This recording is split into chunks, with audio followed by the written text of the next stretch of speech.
Mutual fund investors అందరూ ఒకటే panic లో ఉన్నారు.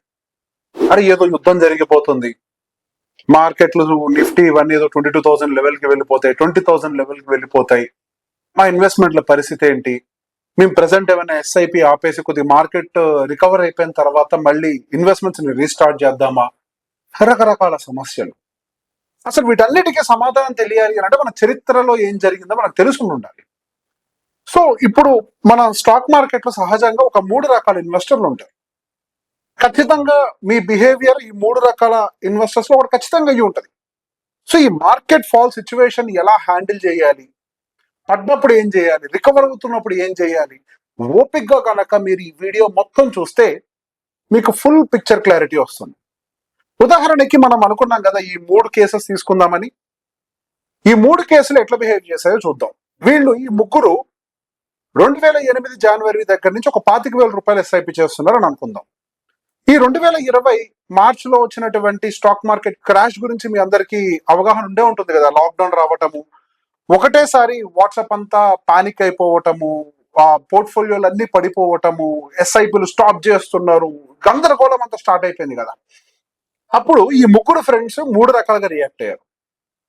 ఒక ఫ్రెండ్ చేంజ్ చేశాడు, అరే మార్కెట్ ఇంకా పట్టణం స్టార్ట్ అవుద్ది, ఇక లాక్డౌన్ అయిపోయింది, మనం ఇప్పుడు కాదు ఇప్పుడు ఎస్ఐపి స్టాప్ చేసేసి తర్వాత మళ్ళీ కొంచెం రికవరీలో చూద్దాం అనుకుంటాడు.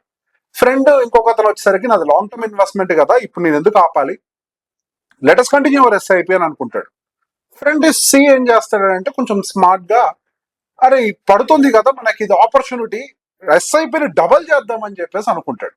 వీళ్ళిద్దరి రిజల్ట్స్ 2026 వచ్చేసరికి కంప్లీట్ గా మారిపోయి ఉంటాయి. ఇదంతా కూడా దాదాపు నిఫ్టీ లెవెల్స్ తోటి ఆల్మోస్ట్ ఇన్లైన్ చేసినటువంటి క్యాలిక్యులేషన్, కేవలం క్యాలిక్యులేషన్ పర్పస్ మాత్రమే. ఓకే, సో ఫ్రెండ్ ఏ విషయంలో ఒకసారికి ఏమైంది అని అంటే ఒక 1.5 crore కార్పస్ అక్యుములేట్ చేశాడు, ఎస్ఐపి స్టాప్ చేశాడు కదా. ఫ్రెండ్ బి విషయంలోకి వచ్చేసరికి ఒక 18.2 లక్షలు అడిషనల్ కార్పస్ తోటి 1.72 crores ఉన్నాడు. ఫ్రెండ్ సి ఏం చేశాడు, టాప్అప్ చేశాడు కాబట్టి 1.91 crores.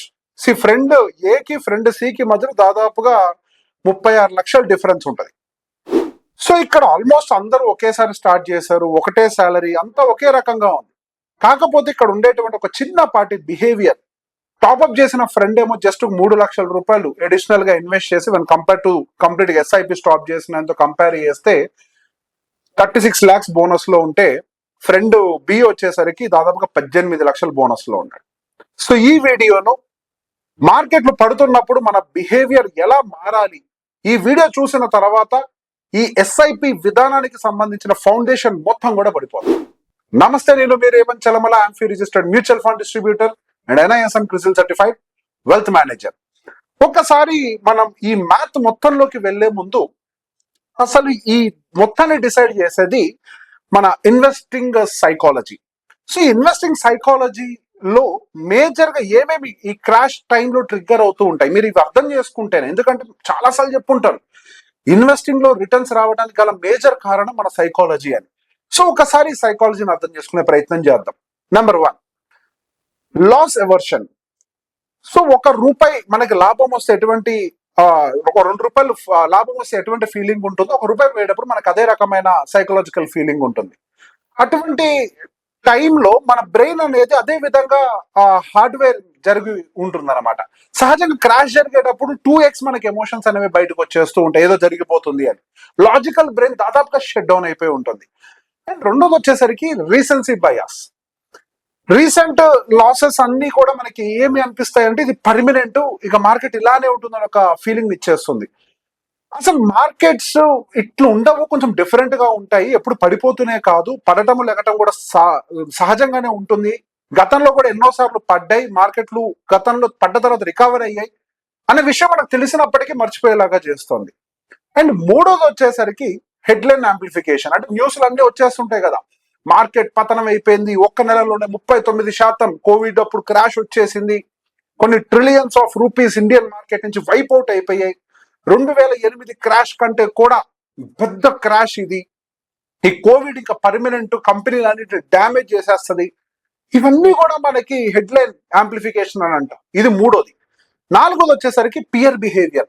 అంటే మనకి ఈ ఫ్రెండ్స్ అందరూ కూడా పానిక్ లో సెల్లింగ్ చేసేయటము, దాంతో మనం కూడా సెల్ చేయాలన్న సిగ్నల్ మన మైండ్కి వచ్చేయటము.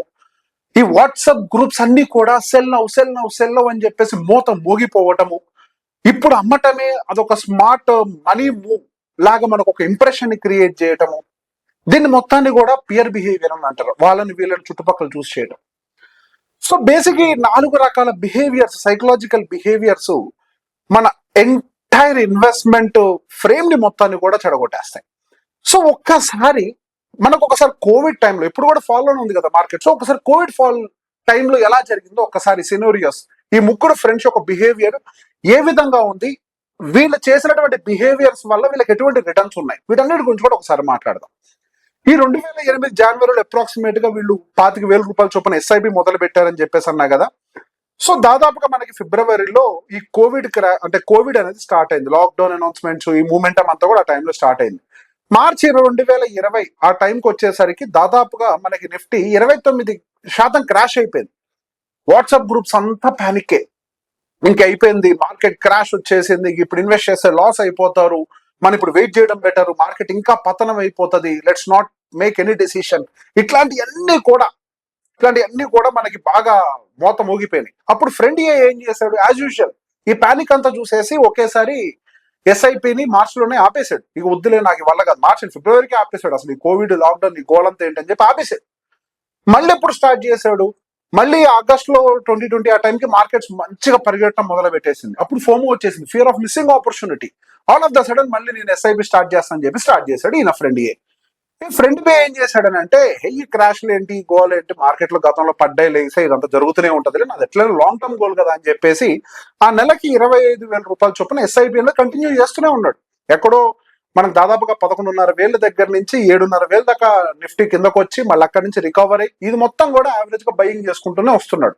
ఇక ఫ్రెండ్ సిఏ ఏం చేశాడు, అరే మార్కెట్ పడుతుంది కదా, let me take this into opportunity అని చెప్పేసి ఆయన ఎస్ఐబిని డబల్ చేశాడు. 25,000 కానీ 50,000 చేస్తానని చెప్పేసి డబల్ చేసేసి ఇన్వెస్ట్మెంట్ పెట్టడం మొదలు పెట్టాడు.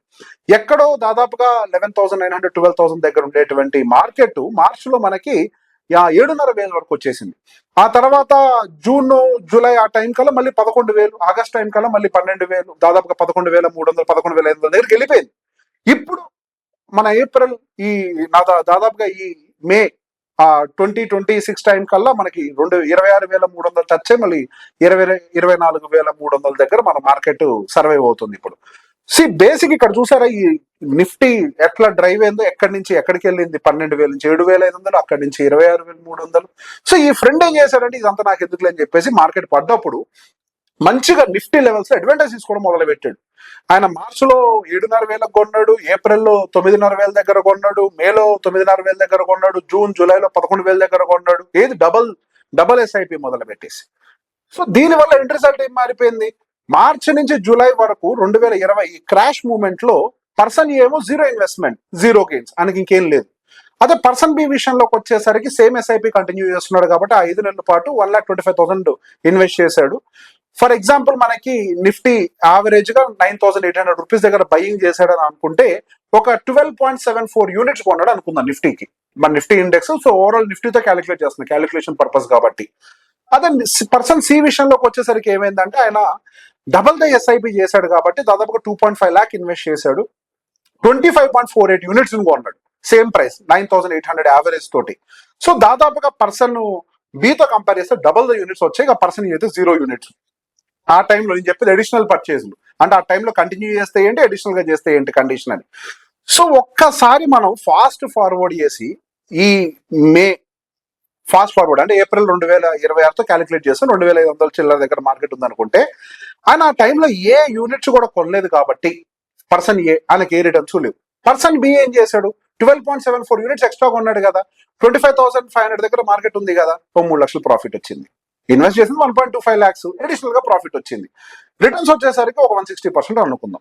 కానీ పర్సన్ సి ఏం చేశాడు, friend C double the units కొన్నాడు కదా, సో 6.5 lakhs ప్రాఫిట్ వచ్చింది. పర్సన్ బితో కంపేర్ చేస్తే డబల్ ద ప్రాఫిట్. ఇన్వెస్ట్ చేసింది కూడా కొంచెం స్లైట్లీ అబౌవ్ డబుల్ ఇన్వెస్ట్ చేశాడు అని అనుకుందాం. సో బేసిక్ ఈ 5 నెలల వేరియేషన్ లో వాళ్ళకి దాదాపుగా 5 నుంచి 6 లక్షల రూపాయలు అప్రాక్సిమేట్ గా డిఫరెన్స్ అనేది కనిపించేసింది. హ్యూజ్ డిఫరెన్స్ కదా అది, మంచి డిఫరెన్స్ తీసేసుకున్నారు. అక్కడ 6 లక్షల చిల్లర డిఫరెన్స్ తీసేసుకున్నారు. సో బేసిక్ గా ఒకసారి మీరు వీళ్ళని గమనిస్తే వీళ్ళ లైఫ్ సైకిల్లో 2008 జనవరిలో మొదలు పెట్టినటువంటి ఇన్వెస్టర్స్ దాదాపు 2 క్రాష్లు చూశారు. 2008 మనకి లీమన్ బ్రదర్ కొలాప్స్, మార్కెట్ బాగా పడిపోయింది. 2020 కోవిడ్ క్రాష్, మార్కెట్ బాగా పడిపోయింది. ఈ 2 క్రాష్ల్లో వీళ్ళ ముగ్గురు బిహేవియర్లు ఆల్మోస్ట్ ఇలానే ఉన్నాయి. ఈ ముగ్గురు బిహేవియర్లు ఇలా ఉండటం వల్ల ఒక్కొక్కరికి దాదాపుగా 18 లక్షల రూపాయల డిఫరెన్స్ అనేది ఫండ్ ఏర్పడటంలో డిఫరెన్స్ వచ్చేసింది. వాళ్ళు తీసుకున్న చిన్న డెసిషన్ మొత్తం ఆటలు మొత్తం మార్చేసింది. ఒక్కసారి అసలు మనము ఈ బిహేవియరల్ ప్యాటర్న్ ఎట్లుంటుందని ఒకసారి అర్థం చేసుకుంది. ఇది మీకు అర్థమైతేనే మీరు నెక్స్ట్ తీసుకున్నటువంటి డెసిషన్స్ అనేవి కరెక్ట్ గా ఉంటాయి. స్టేజ్ 1 ఎట్లుంటుంది? జస్ట్ ఒక టెంపరీ కరెక్షనే కదా, ఏం కాదు, మన ఎస్ఐపిని కంటిన్యూ చేద్దాం, నార్మల్ గా ఉందని అనుకుంటాం. నిదానంగా మార్కెట్లో ఏదైనా న్యూస్ వస్తుంటే వాటిని చూస్తూ ఉంటాం. స్టేజ్ 2 ఇక్కడ కొంచెం సిచ్యువేషన్స్ బ్యాడ్ అవడం మొదలు పెడతాయి. యాంగ్జైటీ మనలో పెరిగిపోతూ ఉంటుంది. డైలీ పోర్ట్ఫోలియోని చెక్ చేసుకోవడం మొదలు పెడతాం. ఆ లాసెస్ అన్ని కూడా ఇంకేదో రియల్ అని చెప్పేసి ఫీల్ అవడం మొదలు పెడతాం. ఇక స్టేజ్ 3, ఇక నేను ఈ లాస్ ని ఎఫోర్డ్ చేయలేను, కొన్ని నెలల వరకు ఎస్ఐపిని ఆపేస్తాను అండ్ మళ్ళీ కొంచెం మార్కెట్ స్టేబుల్ అయిన తర్వాత రెజ్యూమ్ చేస్తానని చెప్పేసి అనుకుంటారు. ఇక ఫ్యామిలీ మెంబర్స్ అందరికీ చెప్పుకుంటా నేను తీసుకుంటే ఒక స్మార్ట్ మూవ్ అని. మార్కెట్స్ బాటంకి వెళ్ళేసరికి అరే ఇక మోస్ట్ ఆఫ్ ద యూనిట్స్ అన్ని కూడా చీపెస్ట్ గా ఉంటాయి, కానీ ఆ టైంలో మనం ఏమనుకుంటాం, మార్కెట్లు ఇంకా పడిపోతాయి, మనం ఓకే ఇక మనం పర్ఫెక్ట్ డెసిషన్ తీసుకున్నాం అని చెప్పేసి అనుకుంటాం. మార్కెట్ సడన్ గా రికవర్ అవడం మొదలు పెడుతుంది. మార్కెట్ రికవర్ అవడం మొదలు పెట్టిన తర్వాత ఇక అప్పుడు మనకి ఫోమో స్టార్ట్ అవుతుంది. స్ట్రాంగ్ రికవరీలోకి వెళ్తుంది. ఫోమో, అరే మిస్ అయిపోతున్నాం, ఇక అప్పుడు స్టార్ట్ చేద్దాం ఎస్ఐపి అని. అసలు బేసిక్ గా చూసారా, ఈ స్టేజ్ చాలా మంది జీవితాలు ఇదే ఉంటుంది. సో బేసిక్ గా majority of the mutual fund investors returns తీసుకోలేకపోవడానికి కారణం ఈ రకమైన బిహేవియరే. మార్కెట్ లో సహజంగానే 25, 35, 40, 50% కరెక్షన్స్ అనేవి పీరియాడికల్ గా జరుగుతూనే ఉంటాయి. సో బేసిక్ గా మనం ఇప్పుడు ఒక స్ట్రాటజీ పెట్టుకుందాం. స్ట్రాటజీ ఏంటి? ఇందాక మనం పర్సన్ సి గురించి మాట్లాడుకున్నాం కదా, అద్భుతంగా స్టెప్అప్ చేసుకుంటున్నాడు XYZ అని. సో ఈ స్ట్రాటజీని ఎట్లా అమలు చేయాలని దాని గురించి మాట్లాడదాం. ఒకవేళ ఇండెక్స్ ఒక 15% పడ్డది అనుకోండి, మీకు ఉండేటువంటి ఎస్ఐపి ఒక 25% టాప్అప్ చేయండి. ఒకవేళ 25,000 ఎస్ఐపి అనుకోండి, ఒక 31,000 కి పైకి తీసుకొని వెళ్ళండి. ట్రిగ్గర్ 2, మార్కెట్ కనుక 25% పడ్డది అనుకోండి, 50% టాప్అప్ చేయండి. అంటే 25,000 ఎస్ఐపిని 37,500 ఎస్ఐపి దాకా చేయొచ్చు. ఒకవేళ మార్కెట్ 35% కూడా పడ్డది అనుకోండి, అప్పుడు మనం దాదాపుగా ఎస్ఐపిని డబల్ చేసేయాలి. 25,000 దగ్గర నుంచి ఎస్ఐపిని 50,000 కి తీసుకొని వెళ్ళిపోవాలి. సో బేసిక్ గా ఇట్లా చెయ్యాలి అన్నాను కదా చెప్పేసి పొలోమని చేసేయకండి. దీనికి కొన్ని స్ట్రిక్ట్ రూల్స్ పెట్టుకుందాం మనం. ఓకే, ఎక్కడెక్కడి నుంచి డబ్బులు తీయాలి, ఎటువంటి కండిషన్ లో డబ్బులు పెట్టకూడదు. ఫస్ట్, ఎమర్జెన్సీ ఫండ్ స్ట్రాంగ్ గా ఉంది. ఒక 24 months 12 months కి ఎమర్జెన్సీ ఫండ్ ఉందంటే మినిమం 6 months ఎమర్జెన్సీ ఫండ్ ని పక్కన పెట్టిన తర్వాత ఆ డబ్బులు కొద్దిగా వాడుకోవచ్చు. ఏమైనా యాన్యువల్ బోనస్లు వచ్చాయనుకోండి, డైరెక్ట్ గా ఖర్చు పెట్టేయకుండా ఇట్లా ఎస్ఐపి కోసం వాడటానికి ఉపయోగించుకోండి. ఆ టైంలో ఏదైనా ఎఫ్డి మెచ్యూరిటీ అవుతుంది అనుకోండి, ఆ ఎఫ్డిని ఆ టైంలో మీకు అడిషనల్ ఎస్ఐపిగా వాడుకోవడానికి ఉపయోగపడుతుంది. సాలరీ ఇంక్రీజ్ వచ్చింది అనుకోండి, దాన్ని కూడా అడిషనల్ ఎస్ఐపి కోసం మీరు యూజ్ చేసుకోవచ్చు. ఏమైనా టెంపరీ స్పెండింగ్స్ మీరు ఆపగలిగే ఉన్నాయనుకోండి, వాటినైనా సరే మీరు వాటికి అడిషనల్ ఎస్ఐపి కోసం వాడుకోవచ్చు. ఎటువంటి టైంలో మీరు టాప్అప్ చేయకూడదనంటే, మీ జాబ్ రిస్క్ లో ఉన్నా, లేకపోతే మీ దగ్గర ఎమర్జెన్సీ ఫండ్ సరిపడా లేకపోయినా, మీ ఫ్యామిలీలో ఏమన్నా హెల్త్ ఇష్యూస్ రన్ అవుతున్నా కానీ, లేకపోతే మీ ఇన్వెస్ట్మెంట్ హారిజన్ షార్ట్ టర్మ్ కోసం ఉన్నా కానీ, ఇటువంటి టైంలో ఎస్ఐపి టాప్అప్స్ ని చేసే ప్రయత్నం అస్సలు చేయకండి. సో ఈ విధంగా కనుక మీరు స్ట్రాటజీని కనుక ఫాలో అయ్యారు అని అంటే, మనము మార్కెట్స్ పడ్డప్పుడు అడిషనల్ యూనిట్స్ ని బై చేసినట్టు ఇందాక చూసాం కదా. ఫ్రెండ్ సి ఏం చేశాడు, డబల్ ద యూనిట్స్ ని కొన్నాడు compare to friend B. Friend A అయితే అసలు ఏమీ కొనలేదు. సో ఎప్పుడైతే మార్కెట్ లో పడ్డప్పుడు మనం డబల్ ద యూనిట్స్ ని కొనగలుగుతామో, అప్పుడు మన యాక్చువల్ అడ్వాంటేజ్ మార్కెట్ లో తీసుకొని ఈ మ్యూచువల్ ఫండ్స్ రిటర్న్స్ తీసుకోగలుగుతాం. ఇటువంటి వీడియోస్ కోసం stay tune. Thank you very much.